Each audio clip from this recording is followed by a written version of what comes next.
జ్ఞానపీఠ పురస్కార గ్రహీత కళా ప్రపూర్ణ డాక్టర్ రావూరి భరద్వాజ గారి జీవన సమర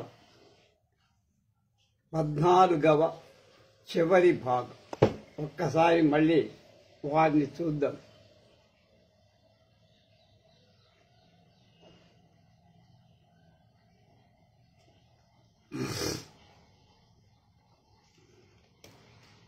చెమ్మగీలు నయనమ్ము లేదు, అది దాని అర్థం. శ్రీ భిక్షువర్షియస్లోనే ఎక్కడ ఉంటారు. ఎన్ని లక్షల సంవత్సరాల మాటో ఆ రోజుల్లో భూమండలం అంతటా మహారణ్యాలే ఉండేవి. ఆ అరణ్యాలను ఆశ్రయించుకొని రకరకాల ప్రాణులు బతుకుతూ ఉండేవి. ఈ ప్రాణుల్ని వేటాడి పొట్టపోసుకునే మృగాలు కూడా ఈ అడవుల్లోనే ఉండేవి. ఈ క్రూర మృగాల నుండి తప్పుకుంటూ సాధు జంతువుల్ని వేటాడి జీవించే మానవులు అడవులోనే ఉండేవి. జంతువుల్ని వేటాడటం తగ్గించి బతకటం కోసం భూమి మీద ఆధారపడటానికి ప్రయత్నించటం మానవ ఇతిహాసంలో ప్రధానమైన ఘట్టం. ఒకప్పుడు అడవి జంతువుల్ని వేటాడేందుకు ఉపయోగించే రాతి కత్తులను, రాతి గొడ్డళ్లను, రాతి ఈటలను భూమిని తవ్వటానికి ఉపయోగించి ఉండాలని మానవ శాస్త్రవేత్తల అభిప్రాయం. చిత్తవత్తుగా ఉన్న అడవుల్లో తవ్వి గింజలు చల్లేందుకు అనువుగా ఉండే మైదాన ప్రాంతాలు కూడా చాలా తక్కువ. ఈ మైదాన భూముల కోసం అనాది మానవుడు అన్వేషించాడు.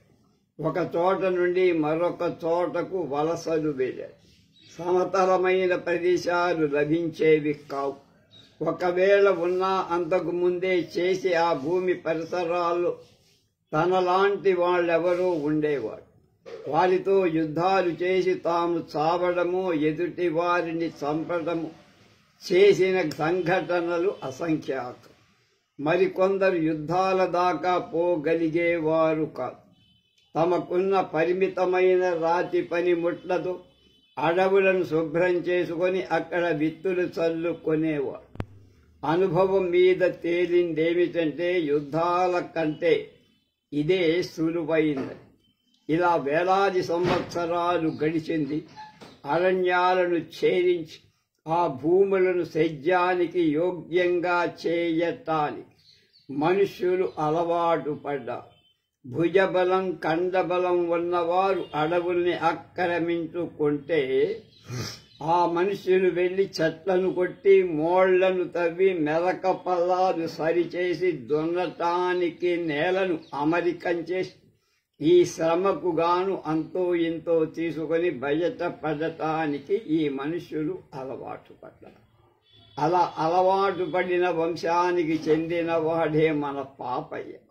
పాపయ్య అడవిలో పుట్టాడు, అడవిలో పెరిగాడు, అడవిలోనే పెళ్ళాడాడు.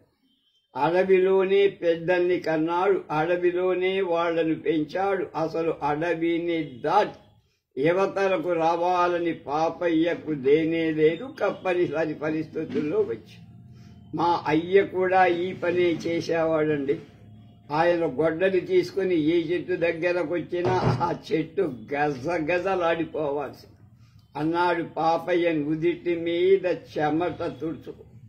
చిన్నప్పుడు తన తండ్రితో పాటు తను కూడా అడవుల లోపలికి పోతూ ఉండేవాణ్ణని, అడవి పందులు, ఎలుగొడ్లు, అప్పుడప్పుడు చిరతపులలు కనిపించేవని చెప్పారు. తనకు వాటిని చూస్తే భయం ఉండేది కాదని కూడా చెప్పారు. కాలు తీసి కాలు పెట్టడానికి వీలుండేది కాదన్నారు. అది చెప్పడానికి కుదరదు బాబాయ్ గారు, చూడాల్సిందే. ఎటు పోదామన్నా చెట్టు, పొదో, ముళ్ళ డొంకు, మాను అడ్డం వస్తుంది. పాములు, కోకొల్లలు, ఎన్ని రకాల పిట్టలని, ఎన్ని రకాల జీవాలని అన్నాడు పాపయ్య వివరాలన్నీ చెబుతూ. తన కుటుంబాలే 7-8 దాకా ఉండేవి. వీళ్ళందరూ కలిసి చెట్లను కొడుతూ ఉండేవారు. గుత్తాదార్ దొరలు కొట్టమనేవాళ్లు. గొడ్డళ్ళు, రంపాలు, మోకులు, కొమ్ము కత్తులు దొరలే ఇచ్చేవారు. అడవుల్ని కలప కోసం కాంట్రాక్ట్ తీసుకున్న కాంట్రాక్టర్ ఎక్కడో ఉండేవాడు. ఆయన తాలూకు మనుషులు మాత్రం అడవుల్లోకి వచ్చేవాడు. వచ్చి ఆ కుటుంబాల వాళ్ళని కలుసుకునేవాడు. వీళ్లతో కూలీ నాడి మాట్లాడి అడవుల మధ్యకు తోలుకుపోయేవాడు. మనుషులు కాదు, జంతువులు తొలిగినట్టు. కలపొద్దు పొడుస్తున్నప్పుడు గొడ్డళ్ళు, రంపాలు, నత్తా మేకులు, కమ్మకత్తులు భుజాన వేసుకొని అడవిలోకి పోవటం ఇక చీకటి పడిందాకా వచ్చేవాళ్లు కాదు. మకాంకి కొట్టే స్థలానికి మరీ దూరమైతే మకాంను అక్కడికే కొట్టే చోటకే మార్చేవారు. కాస్త పల్లుడు చూసుకొని గొయ్యి తీస్తే నీరు పడే. ఆ రోజుల్లో కూలీ బేడ 3 అణాలు ఉండేదండి. ఆ డబ్బులైనా మాకేం ఉపయోగం లేదు, ఎందుకు పనికిరావు. అందుకని దొరలే మాకు జొన్నలు, ఉప్పు, నూనె, కారం ఇచ్చేవారు. మధ్యాహ్నం పూట సంకటి గాని అంబలి కూడా ఇచ్చేవారు. ఇక పని అడగబాకండి, చచ్చేటంత పని, గుడ్డు చాకిరి చేయాల్సింది. పాలు మాలడానికి బలేదండి, కూర్చోడానికి లేదండి. నడుం వాలిస్తే వాల్చినట్టు చూస్తే చావ బాధటం. గుత్తేదారు మనుషుల దగ్గర తుపాకులుండేవి. చుట్టూరా కాపలా ఉండేవాడు. ఆ అద్దాన్నపు రవిలో కాల్చి చంపినా అడిగే దిక్కులే. అడవుల ఆఫీసర్లు ఉంటారనుకోండి, ఏం ఉంటే ఏం లాభం లేదు. అందరూ దొంగలే. వాళ్ళు వీళ్ళు కుమ్మక్కయ్యి ఈ ఘోరమంతా చేస్తుంటారు అన్నాడు పాప. ఈ కాంట్రాక్టర్ కింద 40 సంవత్సరాలు పనిచేశాడు పాపయ్య. ఎన్ని వేల చెట్లు నరికాడో గుర్తే లేదు, లెక్క కూడా లేదు. అడవి పందుల్ని గొడ్డలితో నరికిన సందర్భాలు చాలా ఉన్నాయి. ఎంత నిటారుగా ఉన్న చెట్టైనా క్షణంలో ఎక్కగలనన్నాడు. పాముల్ని, జీవాల్ని చూస్తే తనకు భయం లేదని, తనంటేనే వాటికి భయమని చెప్పు. ఆదిలాబాద్, ఖమ్మం, నిజామాబాద్ అడవులకే తన బతుకులు అర్పితం చేసిన పాపయ్య. కాంట్రాక్టర్లకు లక్షలు పోగు పెట్టి చేసి పెట్టిన పాపయ్య బొక్కెడు కంతలతో బయటపడి రామరెడ్డి గారి దగ్గర అప్పు చేశా. పెద్దోణ్ణి ఆ దొర దగ్గర ఉంచా. పెద్ద పిల్లకు పెళ్లి చేయడానికి అయింది అప్పు. బిడ్డను కాల్చుకు తినేవాడండి. మీలాంటి దొర కల్కటేరుతో చెప్పి కొడుకుని విడిపించాడు. వాడిప్పుడు ఇక్కడే ఉన్నాడు, రిక్షా తొక్కుతున్నాడు.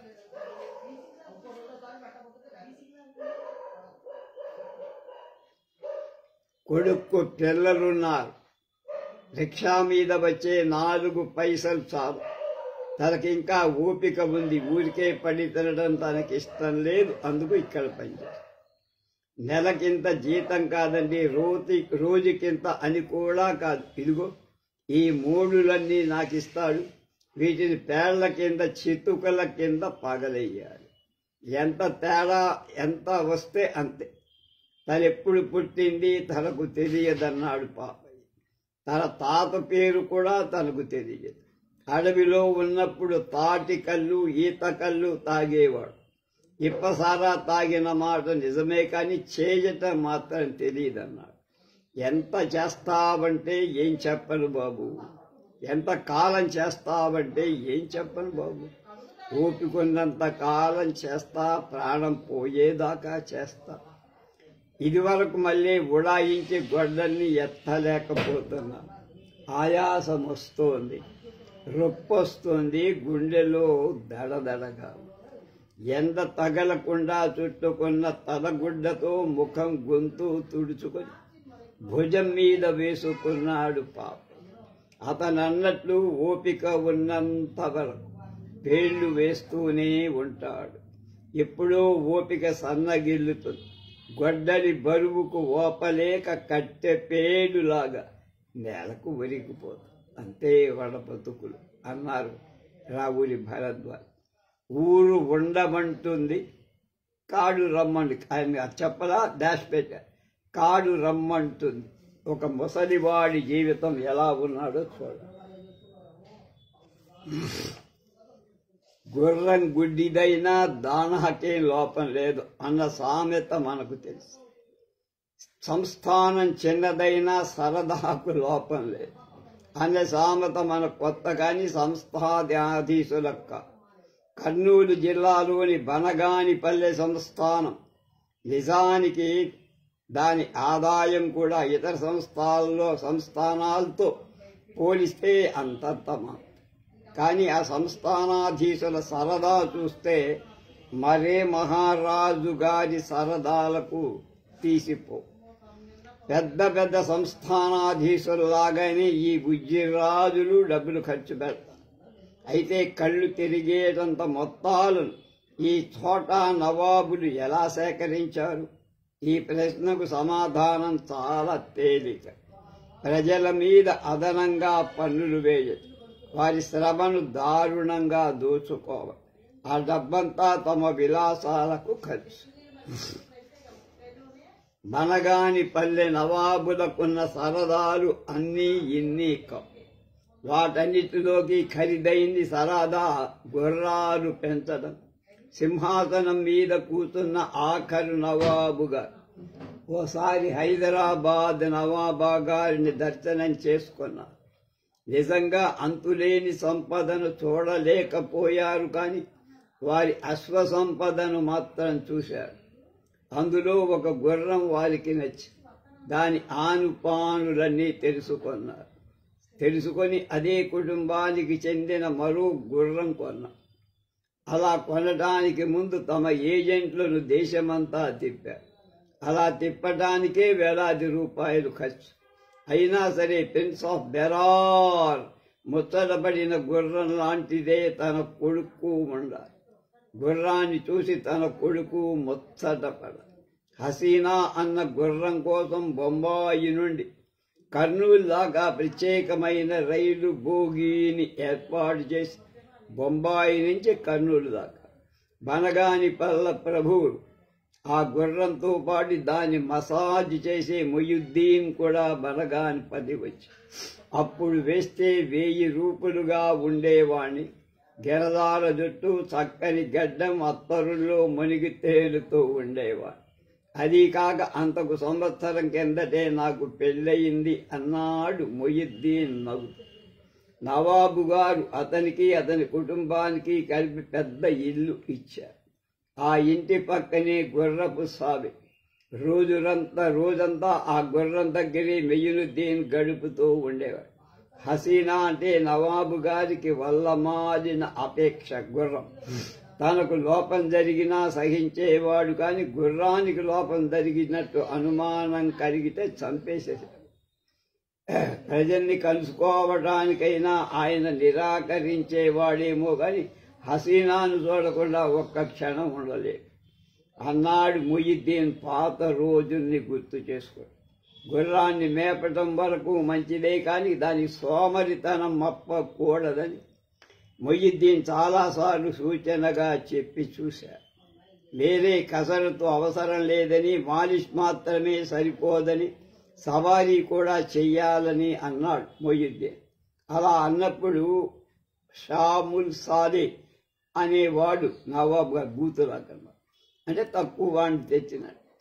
ఒకసారి తన కొడుకుల్ని హసీనా మీద కూర్చోబెట్టి ఫోటోలు తీయించాడు. ఆ ఫోటోలు బొంబాయిలో డెవలప్ చేయించి ఒక కాపీని నిజాం గారికి అందేలాగా చేశాడు. అతని బ్రహ్మాండమైన గుర్రం ఉందని మిగిలిన వాళ్ళకి తెలియజేయటం కోసం ఆయన ఖరీదైన విందుల్ని కూడా ఇచ్చేవాడు. ఆ విందులకు ఎక్కడినిక్కడి నుంచో డబ్బున్న మహారాజులంతా వచ్చేవారు.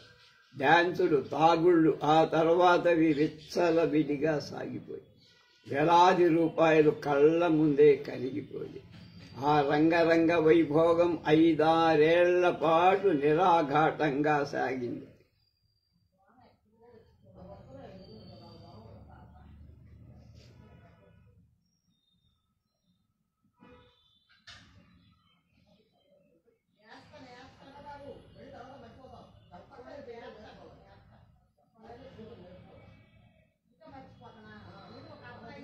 నవాబు కూడా హసీనా మీద మోజు తగ్గిపోయి ఒకప్పుడు మహారాజ వారి దగ్గర ఉన్న మిగిలిన గుర్రాలకు హసీనాకు తేడా అన్నది లేకుండా ఒకప్పుడు మహారాజ వైభవం అనుభవించిన హసీనా ఆ సాలలోనే గుర్రపు సాలలోనే మామూలు దానికంటే హీనమైన బతుకు బట్టి సరిగ్గా నా పని కూడా అంతే బాబు.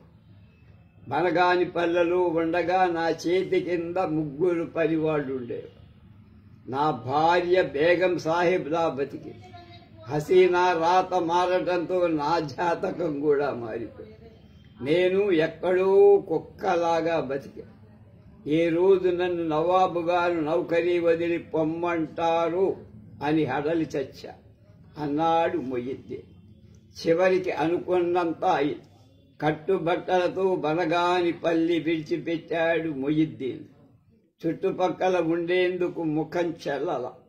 అందుకని హైదరాబాద్ వచ్చా. అప్పటి నుంచే నా కష్టాలు మరీ పెరిగిపోయాయండి.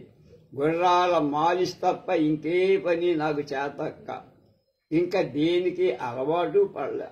ఇప్పటికే నాకు 3 పిల్లలు, ఆఖరువాడు మగాడు. నేను చేయని పని లేదు బాబుగారు. పస్తులు చేయని వారు లేదు. కొంతకాలం రొట్టెల దుకాణంలో పనిచేశా. తర్వాత కట్టెల అంగట్లో కొంతకాలం ఉన్నా. ఓ గ్లాస్ ఫ్యాక్టరీలో 2 ఏళ్లు పనిచేశా. అప్పుడే నా పెద్దల్లుణ్ణి చూశా. మా జబ్బార్ కోత మిషన్ దగ్గర ఉండేవారు. పిల్ల మరీ ముదిరిపోతుందని వాడికిచ్చా. వాళ్ళిద్దరూ సనత్ నగరంలో ఉంటున్నారు. వాళ్లకు 9 పిల్లలు అన్నాడు మొయ్యిద్దీన్. మొయ్యిద్దీన్ భార్య చచ్చీచడి ఓ బట్టల మిల్లులో కూలీకి చేరి ఇక మారవాలేరు అనుకున్నాడు మొయ్యిద్దీన్. కాని భగవంతుడికి నా మీద దయ తప్పిందండి. నన్ను పనిలోంచి తీసేశాడు. మళ్లీ దరిద్రం, ఆకలి, వీటికన్నా మా అబ్బాయిదో పెద్ద సమస్య. వాడు పరమ బద్మాష్ అయిపోయాడు. మా 2వ అమ్మాయిని గురించి అడక్కండి బాబు. అది చక్కని చొక్క, కుందనం బొమ్మ. అచ్చంగా దానిదంతా వాళ్ళమ్మ పోలికే అని కళ్ళు తుడుచుకున్నాడు మొయ్యినుద్దీన్. రజియా కూడా పెళ్లి చేద్దామనుకున్నాడు. పిల్ల ఎంత చక్కనైతేమా కాస్త ఉన్న సంబంధం మాత్రం తటస్థపడల. ఏదో ఓ దారిన పోయిన దానయ్యకి ఇవ్వటానికి మనసొప్పల. సరిగ్గా ఆ సమయంలోనే చిన్న కొడుకు ఓ సంబంధం తెచ్చాడు. ఆ పెళ్లి కొడుకుది ఈ ఊరు కాదు, ఈ దేశము కాదు. కువైట్లో అతనికి చాలా ఆస్తులున్నాయి. ఉన్నమాట కూడా నిజమే కావచ్చు. కాకపోతే ఆ షేక్ అలా 100కు 100 చిత్తు కాగితాలాగా ఖర్చు చేస్తాడా? తన ఆమోదం లేకుండానే రజియా పెళ్లి ఆ షేక్తో అయిపోయింది. పెళ్లైన మర్నాడే ఇద్దరు బొంబాయి వెళ్ళారు. అక్కడి నుంచి కువైట్ వెళ్ళిపోయారు. నా రజియాను అదే ఆఖరుసారి చూడటం బాబు. వెళ్ళి 3 ఏళ్లైపోయింది. ఇంతవరకు ఆ సంగతి మాకు ఆ దిగులుతో మా ఆవిడ కన్ను మూసి. మావాడు షేక్ దగ్గర 5,000 తీసుకున్నాడని తర్వాత తెలిసింది. వాడు అంతూ పొంతూ లేడు, అంటే కొడుకు అన్నమాట. ఇక మిగిలిందల్లా అని బావురమన్నాడు మొయ్యినుద్దీన్. ఇంకేం చేయటానికి చేతక ఈ మధ్యనే ఈ మారు బేరం ప్రారంభించాం. ఇంతవరకు నష్టం రాలేదు, కానీ అనుకున్నంత లాభం కూడా రావటం లేదన్నాడు. మార్కెట్లో ఓ కుప్ప కొంటానండి. అందులో ఎన్నుంటాయో గుత్తేదారు చెప్పడు, లెక్క పెట్టుకోనేవారు. కొంతమంది కట్టలు కట్టి అమ్ముతారు. ఒక్కో కట్టలో 100 తేగలుంటాయి. వాడు 5 రూపాయలు చెప్తాడు. నేను 2 దగ్గర నుంచి బేరమాడతా. మరీ ముదురువి ఎవరు కొనరు. లేతవేమో సవ్వగా ఉంటాయి. మరీ చిన్నదైతే 5 పైసలు, పెద్దది పదును మీద ఉన్నదైతే పావు. ఏ రోజు సరుకు ఆ రోజే అమ్ముడు పోదు. అందుకని అలాగని నెల ఉంచితే ఎండిపోతాయి. నాకిప్పుడు 78 ఏళ్ళు. ఎవ్వరూ లేరు బాబు నాకు. ఎప్పుడూ దాటిపోదామనుకున్నా పోయినా ఆ బాధలు ఉండేవి కావు. కానీ బాబు, పాపిష్టి మండా కొడుకుని ఇంకా చావు రావటం లేదు. తండుగుడ్డతో కళ్ళు ఒత్తుకున్నాడు మొయ్యలి.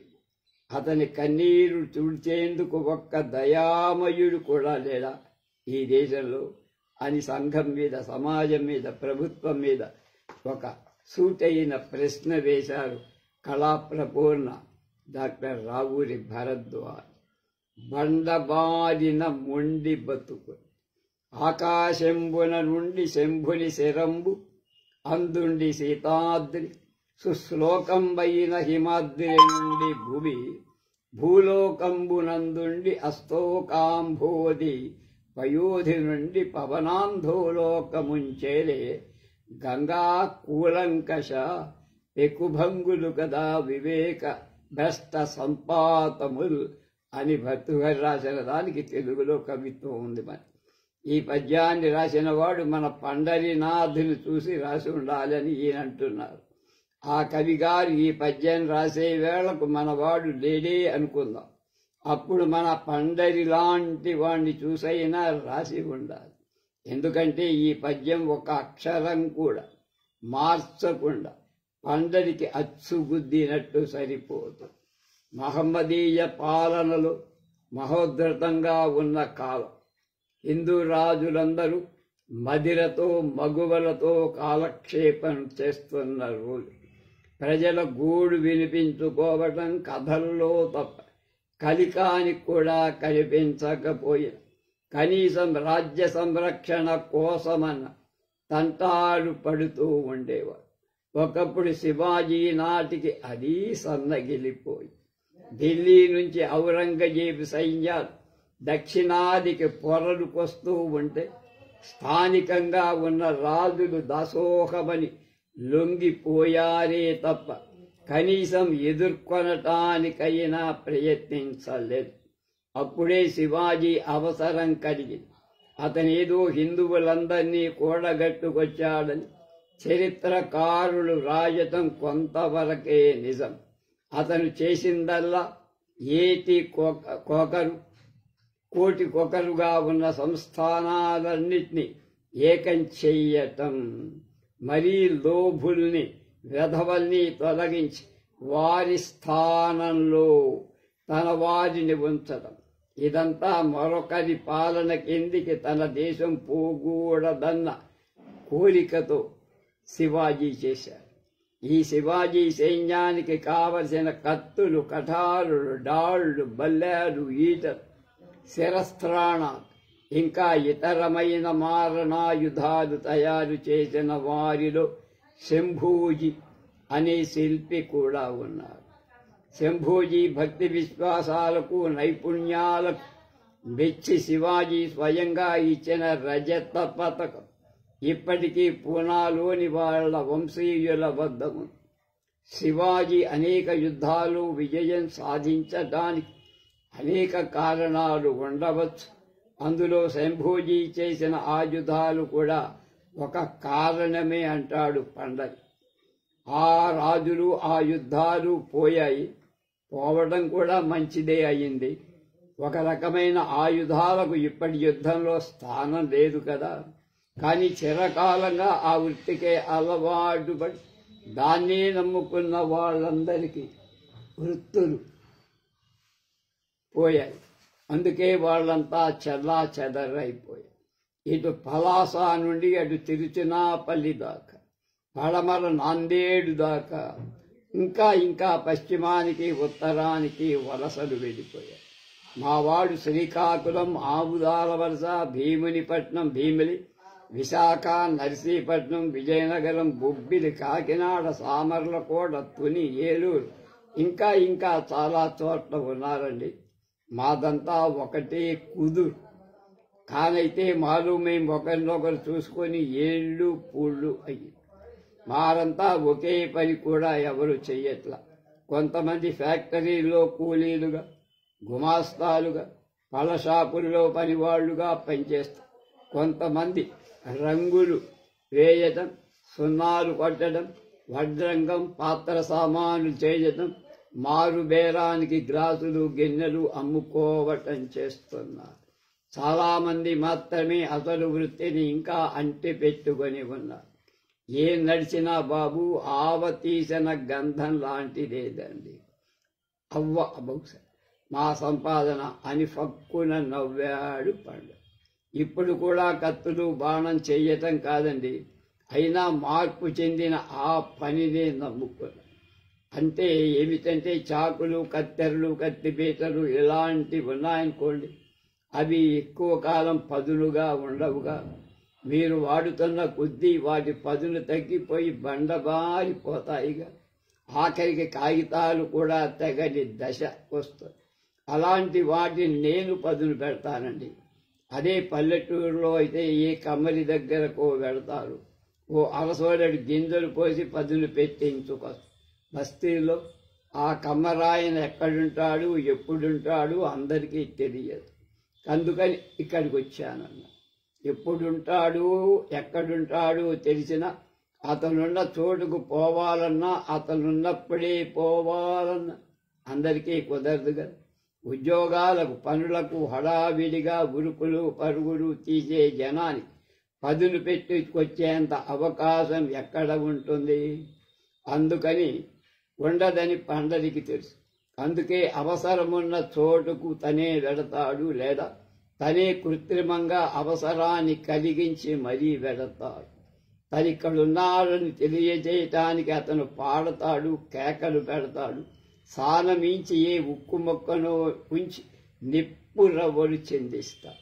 పెద్ద కత్తెర సాన పడితే 30 చిన్నదైతే 30 పైసలు. రకరకాల చాకులున్నాయండి, సైజును బట్టి 10 పైసల నుంచి 50 దాకా. మంగళి కత్తి గదులు పెట్టే 50 పైసలు. మళ్ళా 15 రోజుల దాకా యమాగా పనిచేస్తుంది. మీరన్నది నిజమేనండి, ఇందులోనూ మోసం దాగా ఉంటుంది. గీసి బేరమాడారనుకోండి, మందడి మాత్రం వాడిగా పానేసి అవతల పారే. అడిగినంత ఇచ్చారనుకోండి, వెన్ను దగ్గర నుంచి సవాదుగా సానపడి అన్నిటికీ ఒకే మెయ్యనుగా సానపడితే పొట్ట గడవదండి అని నిజాయితీగా చెప్పారు. ఈ సానంలో చాలా రకాలు ఉన్నాయన్నారు. మొంటు పని కోసం కొన్ని, సున్నితమైన పని కోసం కొన్ని ఉపయోగిస్తారు. తన దగ్గర 5-6 రకాల దాకా ఉన్నాయన్నారు. భుజం మీద మోసుకుపోయే దానికన్నా సైకిల్కే అమర్చినదైతే సులువుగా ఉంటుంది అన్నారు. కానీ దాని ఖరీదు 300 నుంచి 350. కొనే ఓపిక లేదు, అందుకనే దీన్ని మోసుకు తిరుగుతున్నా. దీన్ని మోసినంతసేపు నా పిల్లాన్ని కూడా మోయలేనండి. నా బతుకంతా దీని మీదే ఆధారపడి, అందుకే నా బిడ్డలాగా దీన్ని చూసుకుంటా అన్నాడు పండరి ఆ సానను చూపిస్తూ.